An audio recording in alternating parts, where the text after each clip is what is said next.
வணக்கம். வாசிப்பவர் பி. ரஜினி நிவேதா என்ற பி. எம்ஜிஆர் நிவேதா. திரு எம்ஜிஆர் கலந்து கொள்ளும் நிகழ்ச்சிகள் என்றால் அதில் பங்கேற்க வெளியூரிலிருந்தும் ஆயிரக்கணக்கான தொண்டர்கள் வருவார்கள். ஒருமுறை மதுரையில் ஒரு கூட்டத்தில் திரு எம்ஜிஆர் கலந்து கொண்டார். கூட்டத்திற்கு வெளியூரிலிருந்து வந்த சில தொண்டர்கள் இரவு திரும்பிச் செல்லும் பொழுது வாகன விபத்தில் பலத்த காயங்களுடன் மதுரை அரசு மருத்துவமனையில் சேர்க்கப்பட்டிருந்தனர். மதுரை நிகழ்ச்சியை நடத்திவிட்டு திரு எம்ஜிஆர் அவர்கள் சென்னை திரும்புவதாக ஏற்பாடு. ஆனால் விபத்து பற்றி கேள்விப்பட்டு தனது பயணத்தை அவர் ரத்து செய்துவிட்டார். காயமடைந்த தொண்டர்களை சந்திக்க மறுநாள் காலையில் மதுரை அரசு மருத்துவமனைக்கு சென்றார். அவர் வருவது முன்கூட்டியே யாருக்கும் தெரியாது. திடீரென மருத்துவமனைக்கு எம்ஜிஆர் வந்ததும் பரபரப்பு ஏற்பட்டது. பலத்த காயமடைந்த சிகிச்சை பெற்று வந்த தொண்டர் ஒருவர் படுத்திருந்த இடத்திற்கு திரு எம்ஜிஆர் அவர்கள் சென்றார்கள். படுக்கையில் கிடந்த அந்த தொண்டரின் அருகே உதவிக்கு அவரது மனைவி மட்டும் இருந்தார். அந்த பெண்மணியின் கோலமே அவர்களது குடும்ப நிலைமைக்கு கட்டியும் கூறியது. திரு எம்ஜிஆரை பார்த்த மகிழ்ச்சியில் கணவனின் நிலைமையால் துயரமடைந்த அந்த பெண் தோள் கொடுக்க நிம்மதியில் மனக்கவலை எல்லாம் உணர்ச்சி குவியலாக அந்த பெண்மணி அழ ஆரம்பித்து விட்டார்.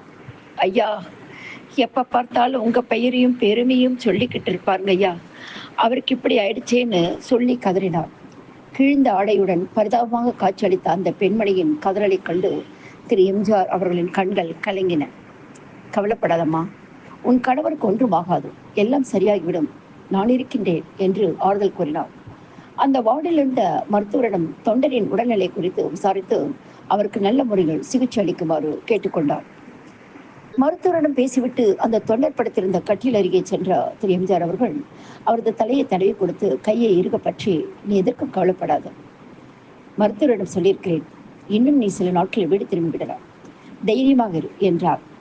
தனது அபிமான தலைவர் தன் கையை பிடித்து பேசுவதை பார்த்து உணர்ச்சி பெருக்கில் பதில் கூட சொல்ல முடியாமல் அந்த தொண்டரின் கண்களிலிருந்து ஆனந்த கண்ணீர் அருவியாக கொட்டியது. அந்த தொண்டர் உட்பட காயமடைந்த தொண்டர்களின் உடல்நலம் தேரும் வரை அவர்களது குடும்பங்களுக்கு தேவையான எல்லா உதவிகளையும் செய்ய திரு எம்ஜிஆர் அவர்கள் ஏற்பாடு செய்திருந்தார்கள்.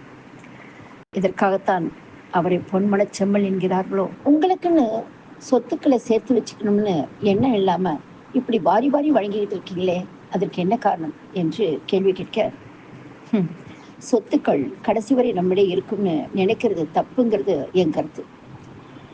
ஏன்னா என்னை முதலா கதாநாயகனாக போட்டவர் ஜூபிட்டர் திரு சோமு அவர்கள்.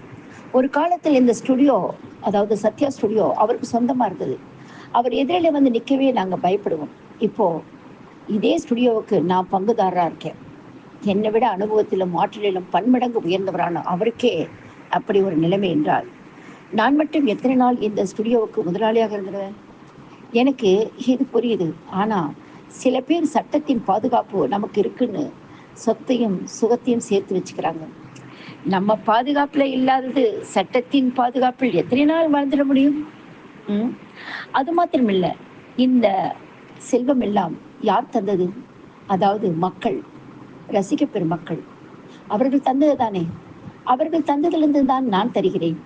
தேவைக்கு மேல் பணத்தை சேர்த்து வைப்பது ஏற்படக்கூடிய மகிழ்ச்சியை விட பயனுள்ள வகையில் மற்றவர்களுக்கு உதவும் பொழுது ஏற்படும் மகிழ்ச்சியை நான் பெரிதாக நினைக்கிறேன் என்றார் மக்கள் திலகம். என் ரத்தத்தின் ரத்தமான உடன்பிறப்புகளே என்கின்ற புகழ்பெற்ற வரியை திரு எம்ஜிஆர் அவர்கள் எதற்காக சொன்னார்கள் என்றால், எம்மாறாதாமல் சுடப்பட்டு குண்டடிப்பட்டு திரு எம்ஜிஆர் அவர்கள் குற்றுயிரும் குலையுயிரமாக படுக்கையில் உயிருக்கு போராடினார்கள்.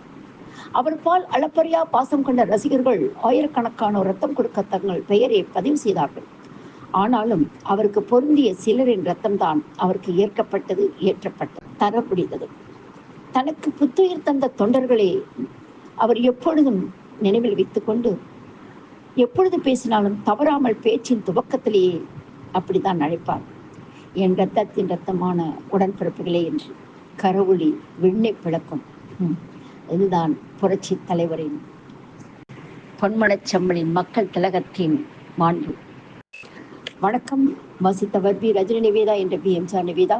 நன்றி, வணக்கம். இந்த வீடியோ உங்களுக்கு பிடிச்சிருந்தா லைக் பண்ணுங்க, கமெண்ட் பண்ணுங்க, ஷேர் பண்ணுங்க, சப்ஸ்கிரைப் பண்ணுங்க.